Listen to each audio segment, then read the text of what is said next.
Welcome to the Leader's Edge podcast. I'm Sandy Laycox, Editor-in-Chief of Leader's Edge. In our latest episode in our ongoing series with global insurer AXA XL, we meet Joe Tocco, Chief Executive Officer of the Americas. Our conversation dives deeper into potential ESG regulations and their effect on carriers and the U.S. business community. Tocco also shares his personal experience with the social side of ESG, which shows what happens when leadership really understands diversity, equity, and inclusion. I'm very excited to share this conversation. Give it a listen. Joe, thank you so much for being with me. I'm very excited to chat with you this morning. Oh, thank you, Sandy. I'm very happy to be here. I'm looking forward to the conversation. We are going to focus on a topic that has been increasingly being talked about in the industry as well as many industries, and that's ESG. It's becoming more and more important in business decision making as companies look at environmental and social risks that they're dealing with and sort of refining their business models to be more sustainable. We've also got some recent proposed rules coming from the SEC and state regulators in the US. So I just kind of want to go over some different aspects of this. AXA XL has been a leader in this area for a while, so I'd love to sort of tackle some of these topics with you. Okay. What are your thoughts on the effect that these proposed rules will have on American businesses, and not just the public companies that are sort of following SEC filings and that type of thing, but also the lagging effect on other businesses? It's a great question, and there's so much to consider here. I think that a lot of people, when they hear ESG, depending on what's on your mind at that time, you immediately go to climate, or maybe you immediately go to diversity and inclusion, or maybe you're just focused on some of the governance that's being applied, right? And it's really a combination of all of these things that is being makes up all of ESG. You need to be a good steward of the environment, right? We, as companies, as individuals, need to make some serious commitments to climate change. But we also have to be mindful of how we treat our employees, our suppliers, our partners, in terms of diversity and inclusion, but also just in general, right? And so it's there's so much that's involved with this that it's hard to get your head around it sometimes, and it's a lot easier sometimes if you just break it down into some of its individual components. But I think that a lot of businesses already value the social responsibility and the regard in these roles as corporate citizens. They take that very seriously. It's first of all, it's good business, if for no other reason, but it's also, particularly in the United States, where we're a very mature economy, and climate change is very relevant to us. How we treat our employees is also something that has gotten a lot of press, and in recent years, with all of the social unrest that's going on in our country and some of the challenges that we face, and so making sure that we're just behaving properly, I think, is what it comes down to in some instances, and just doing the right thing. You mentioned some of the governance that's going on as well, and some of the new regulations that the SEC is imposing related to climate change are very real, right? And it's going to force companies to take deeper looks and to make stronger commitments, and then also to have to report out on a number of areas what they're doing and how they're doing it, and keep the regulators up to date. Even from the insurance company's point of view, like we have some of the state regulators are also getting very active in this now, and it's becoming much more a topic of discussion during state reviews with our regulators, and climate in particular is one that they're particularly focused on. And I can speak specifically of New York State. DFS has really been a leader in the U.S. in terms of really getting, I don't want to say aggressive, but much more involved in making it much more apparent that we're going to need to really step up to make sure that we're adhering to the various regulations that are coming. That's a great point, and from that lens, we've seen insurers, potentially more so than brokers or others in the insurance value chain, feeling the pressure from outside forces to take action on climate change in particular, with calls to refuse to insure certain industries or invest in them. How does that, you talked a little bit about that just now, but how does that affect carriers? It's for us in particular, AXA has always been very, very proactive on the climate change front. Being a company that's based in Paris and being part of the Net Zero Alliance, and being sort of one of the originally members. That's only, it's, I guess it's not that old now, the Net Zero Alliance, but it's been around for about a year. But part of the Paris Agreement as well, right? And so I think it's something we take very seriously, and we've taken some pretty significant um, actions, whether it was how we think about coal industry, and not that we're just walking away from our insureds, right? In most cases, we're trying to find transitionary plans, to identify those companies that are being the most proactive towards, quickly transitioning, or as quickly as possible, away from coal, using new energy and new technologies. And so how we can incentivize them and work with them, and to get there in a meaningful way sooner rather than later. And for those that aren't willing to make that change, who aren't interested in making that change, then maybe it's a different conversation, right? In terms of our willingness to want to partner with them, and to provide insurance for them. It also impacts us, where we as an insurer have a big stick to yield, is when it comes to where we choose to invest. As a very large insurer, we have a very large investment portfolio, and we have dedicated uh, a lot of resource to transferring a lot of that investment into sort of green companies, green energy, and socially responsible organizations, right? And so that's a big part of our strategy, as well as we continue to go to a net zero position for our organization. But we're really looking at all of those aspects. Hmm. And it really sounds like a very risk, mitigation and management position that you're taking with clients as well, trying to work them through the transition versus just sort of leaving them high and dry. Exactly. I mean, it's a fine line, right? I mean, it's difficult because, if your sole purpose is coal, then as an organization, then it's going to be really hard for us to find a way forward. Hmm. If a small percentage of your operations is producing coal or coal driven products, then we can work with you to, let's how do we transition away from this in the future, and continue to stay relevant. Hmm. um, the other thing that we're doing as an insurer is to come up with some new products, also to also help steer this, and that's part of our transitionary plan. And things that we've done, some things we've been doing for a long time, like just environmental insurance in the first instance, right? We were probably one of the first carriers to really get into the environmental insurance space, Hmm. 25 years ago.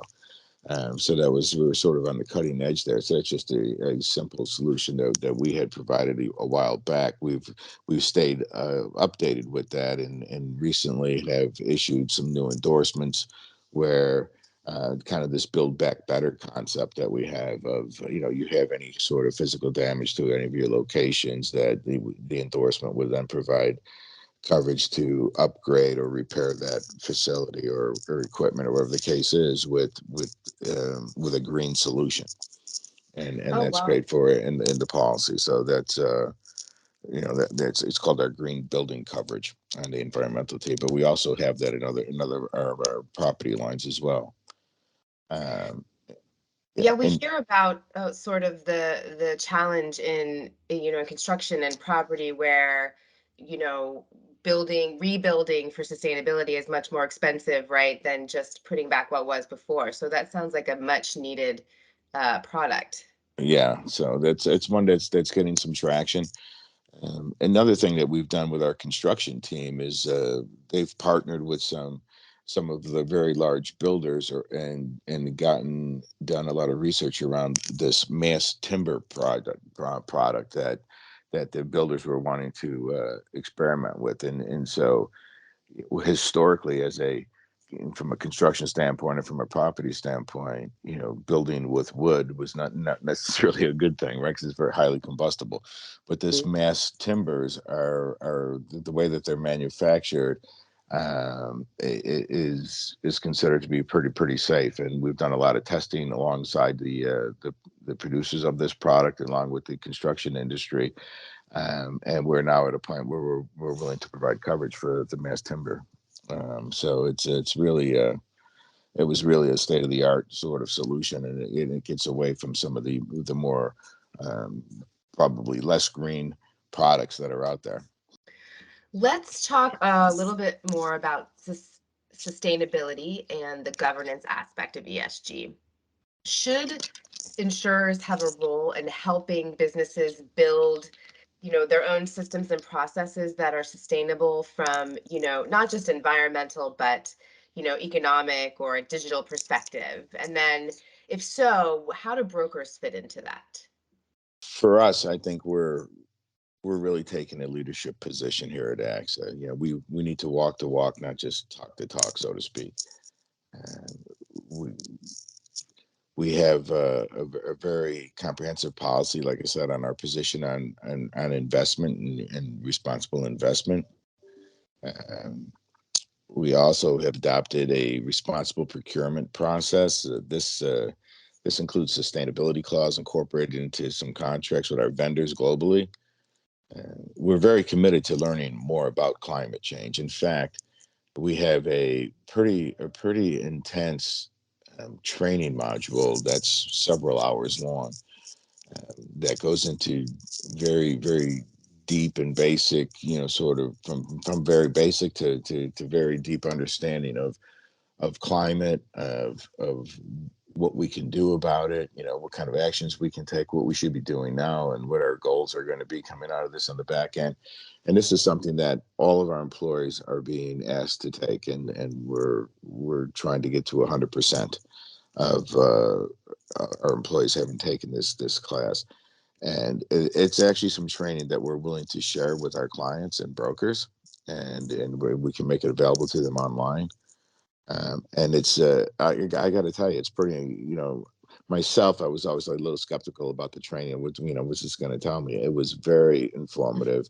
I Yeah. walked away with such a better understanding personally of climate change, and why it's happening, what are the key drivers for it, and it's not necessarily what you think. Right? And Hmm. so, and it's not so easy to fix, and that's what puts a lot of focus on getting to this neutrality position, this net zero position by 2050. Hmm. Because quite frankly, if we don't reach it by 2050, the damage becomes not repairable, right? And things could go bad quickly. And so people Right. really need to have a deep understanding of that. And that's something that we're trying to put out in the marketplace. We're trying to share it with our clients. We want to share it with everyone. And we're trying to bring more and more people into this net zero um, What's the response? alliance. Yeah, what's the Yeah, response like when you offer this to clients or brokers? Do you it's get? it, it's really they're everybody's really interested in it. And we had one of our senior executives from AXA join us recently at RIMS and attend a number of our meetings, and he actually sits on the net zero alliance as one of the leaders of the I guess as a board. I'm not sure how it's structured. And he was sharing with clients, some of the work that's being done there, and also talked about this training being available, and the response was incredible. People just want to be involved. more and more companies are signing up to be part of the Net Zero Alliance. Currently, I think there's like 21 global insurance and reinsurance companies that are part of it. Mm-hmm. And like I said, it was only launched about a year ago. Mm-hmm. And so the more and more people that we can just be, get informed, and more people that are willing to take action, the better off we're going to be. Mm-hmm. All right, let's finish up with the social aspect of ESG. Yes. A few months ago, we spoke with your colleague Matt O'Malley and about AXA XL's internal work on DE&I and its RISE program. And I know that you're involved with that as well. And I would love to hear sort of the work that you're doing there, as well as, what are the next steps for the industry to continue to evolve on this issue? Yeah, no, it's been a very emotional experience for me. I'll be honest with you, right? And so I got involved as an executive sponsor, um, sort of just before the whole George Floyd incident happened, Hmm. and I was just trying to get to know the people that were on the committee with me, and at that point in time, things were, frustrations were really high. People were really concerned, and organizations were being silent. Hmm. And the feedback that I was getting from this group is like, what's AXA XL's position? What's AXA XL going to say? What are you going to do? And it was a little bit awkward because I wasn't sure that AXA as a global company based in Paris was necessarily going to take a position on something that was happening in the U.S. specifically, and it was a little bit, I kind of felt like as the CEO of the Americas, I had to do something, and Hmm. so I wrote a pretty emotional article at the time, um, giving support and credence to what was happening, and the outpouring from not only the team but from colleagues not only in the U.S. but from around the world was I was shocked. Yeah. I was really shocked, and on the heels of that, we decided to do a global town hall with the Rise team, and asked um, a number of people to share their personal stories, and and so I shared my personal story, and sort of, we all have stories, and we all come from we're products of our youth and products of the environment that we were raised in, and even though we all think that we're very open-minded and have no biases, we all have some inherent sort of biases that we're not even maybe not consciously aware of, Hmm. and they're just there, and so we just have to be honest about that, and talk about it. And then we had people on the Rise committee also share their stories, and when you hear what some of these people have to live with every day and what they've lived with their whole lives, it's just like, if you really listen, you're like, everybody, I think, was crying. I know I was crying. I think people around the world were crying that day, and listening to just what our own employees have to deal with on a daily basis. And so for me, it was uh, a game changer, right? It really changed the way I think. It changed the way I act. It changed the way I view people. It really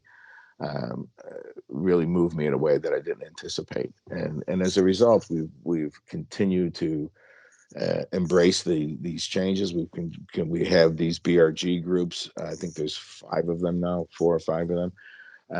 Rise being the one that I'm actively involved with, but there's Lead and there's some other ones as well.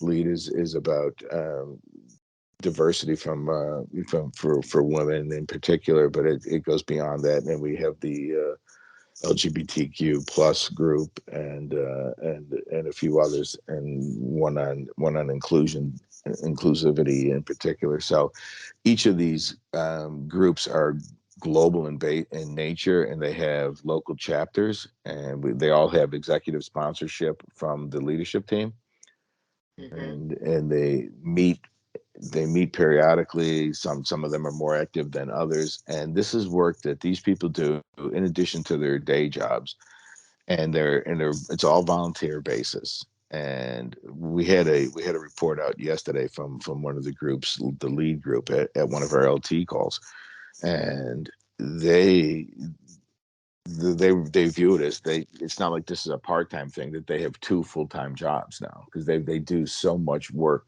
on these BRGs. We've partnered with brokers, we've partnered with clients to share some of these town halls, and to share stories and to exchange ideas. And it's like I said, for me personally, it has really, I think it's changed me as a person. It really has. And it's something that I think our employees truly appreciate, and they like working for a company that actually gives them the opportunity to be themselves, and to be their whole selves at work, and not have to fear for retribution. It's such a thoughtful response to this, that you know that you are displayed, and the same was, when I spoke about it, and it just demonstrates, I think, that AXA XL, the way that you all are approaching this really challenging topic, it's just really comes from a real place, and I think that probably resonates with your staff.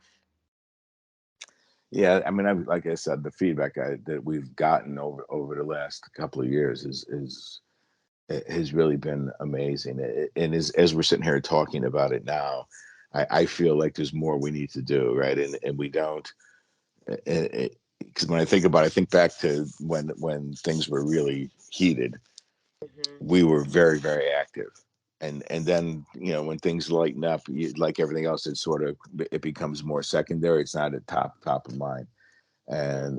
And for the people that are on these teams and are actively doing it, it is top of mind for them every day. And as these sponsors, we're getting pulled in a lot of different directions. So I'm making a note to myself as we're having this conversation, that I need to kind of get back in there a little bit more fully, because That's great. it's so important. Well, Joe, I really appreciate chatting with you. This has been a great conversation, and I really hope that you enjoyed it as much as I did. Yeah, I did actually. Thank you. That was Joe Tocco, CEO for the Americas at AXA XL. Thanks for listening. You can find the rest of the AXA XL series at leadersedge.com.